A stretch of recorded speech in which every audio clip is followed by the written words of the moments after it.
What is going on, everybody? It is your boy Nerdicane. I am doing a review of Batman and the Outsiders number 13. Lucky 13 is one of my lucky numbers. So I did this yesterday. I did one of these yesterday, and it was just kind of sort of a middling review, and I couldn't really put my finger on it. There was something that kept bugging me about it, and I just decided to come back and do it again. Well, I let it sit. I let myself think about it, and I read it again. And this comic, it broke a lot of rules. It broke a number of rules. It sort of adhered to a rule, like the rule of cool, okay? Something has to happen in every comic book. The people, Batman and the Outsiders, either Batman or the Outsiders have to do something cool, the rule of cool in comic books. And this sort of didn't do that. This is an exposition book.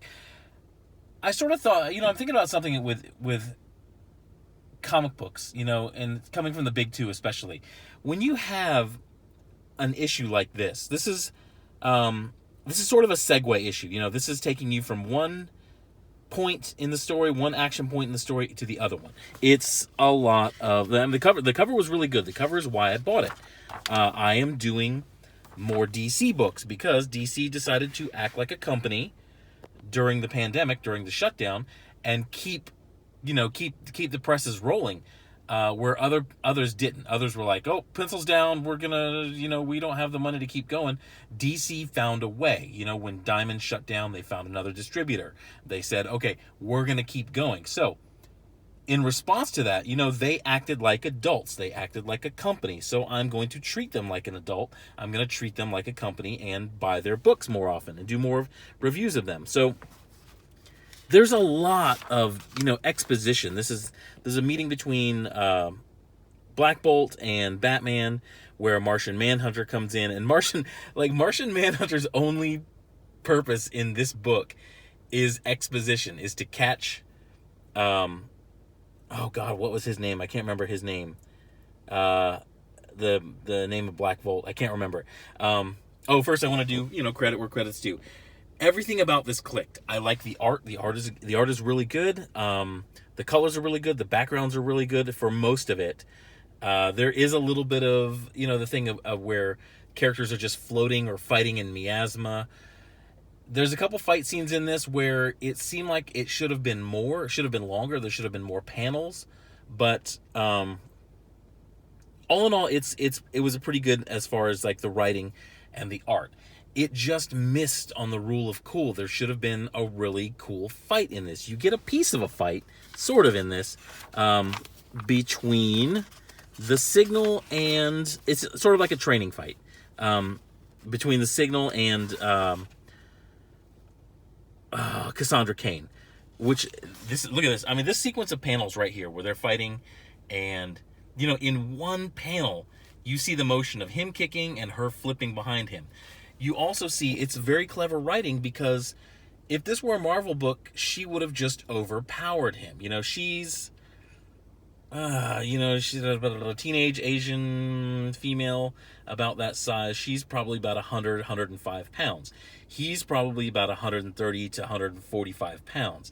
She's not going to overpower him. So you see her, she does the flip over him and springs off of a wall. That's how she gains an advantage. That's how she manages to stand in there and, trade blows with somebody like that who definitely outpowers her. She finds leverage. She finds a way to bounce. That's very clever writing for a fight. That's a good way. But you see in a panel like this, panel was great. This sequence was great. But then you see here, they continue their fight and they just kind of like launch themselves in the air. I really don't know. I'm getting to know these characters. I really don't know them yet, so I don't really know what their powers are. I think they're just like ninjas, or just like Batman. They've trained to a pinnacle of, physical endurance, physical ability. I do find it funny, Batman, I see Batman as like a loner, but it's very funny to me that he has like a family.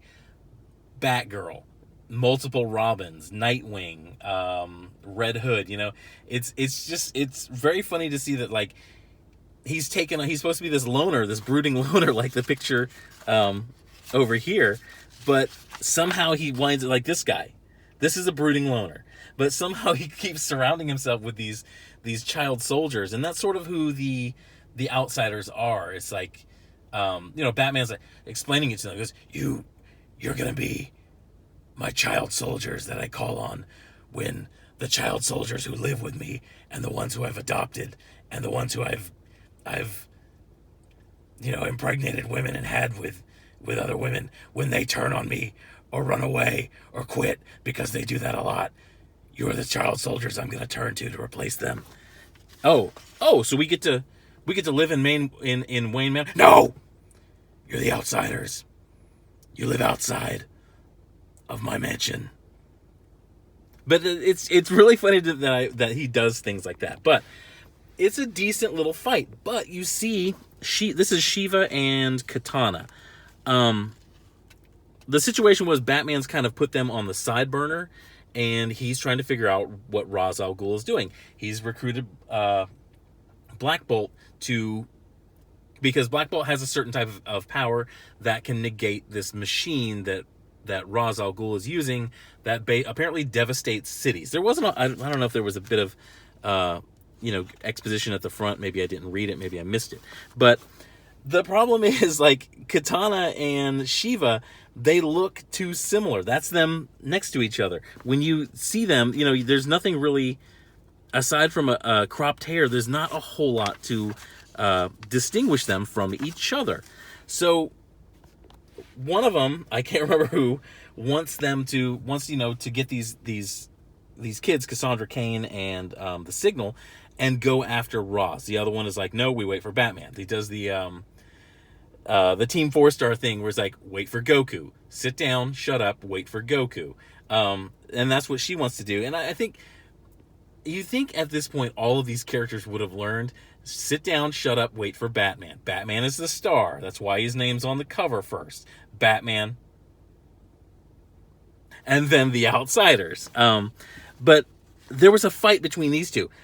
That's the fight we should have seen. And it was really cool because they're like, okay, to the blood. First blood wins. So they do have their fight. And it's sort of it missed the rule of cool. That would have been the cool fight to see. If there were actual stakes. And I did find it cool that, these are two women. They're not exactly frenzies, they're not like, this isn't like a Marvel book where they're just frenzies and they were instantly buddies and taking vacations together and going out Sunday morning for mimosas together. They have differing opinions. They are, believe it or not, Marvel, pay attention, they are different people with different motives and different personalities.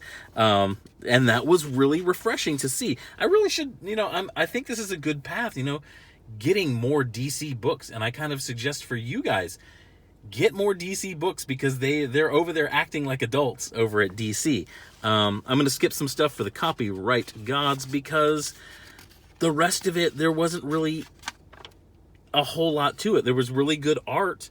I don't know why she's dressing like a medieval bard, but that's one of the things I say in a lot of comic books. You can tell if they care about the comic book if there's backgrounds, and they do some of these establishing shots, a little bit of background, but once again, you get a little too much of characters floating in the miasma. There's just this one color behind them. There's nothing behind them here.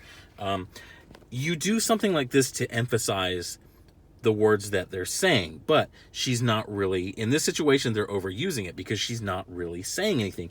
This is sort of this whole thing is sort of a dodge. There's no backgrounds. You don't put anything behind it. So you're not really, you're using something that is for emphasis in a situation that is does not have a whole lot of emphasis in it. But altogether, I'm not going to show any more of this. Altogether, I was on the fence about it yesterday. Today, I can't. This is for $3.99. This needs to deliver more, and it gets to something that I was starting to mention earlier. If the book is sort of a segue book, one from one story point to the other one, either you figure out a way to edit through that and do it in half of a book. That way you can have some action and you can leave the book on sort of a cliffhanger, or you sell the book for $1.99. That way, I mean, yeah, sure, that would be a tip off for people who read it. Okay, this is a $1.99 book. Nothing happens in this. I can skip it. But the other way is, you don't really, in this day and age when you have to compete with video games, you have to compete with indie video games, you have to compete with very good indie comic books. If you're selling me this for $3.99, that's way too much money for what this book actually is. It's some decent art. It's a good cover, but the substance in it, there isn't enough substance in it to charge me $3.99. But I will stick with this. It's being written by an adult. It's being published by an adult. The company DC is acting like adults. So I will get issue 14 and see what goes on. Thanks for your time. Thanks for watching. I can't really recommend this one. Maybe the next one will be better. If you are someone who watches this and you are a DC fan, let me know. I'm just sort of getting back into DC. Let me know what's a good book. Let me know what is a book that I should check out. What is a good sort of the temperature of DC?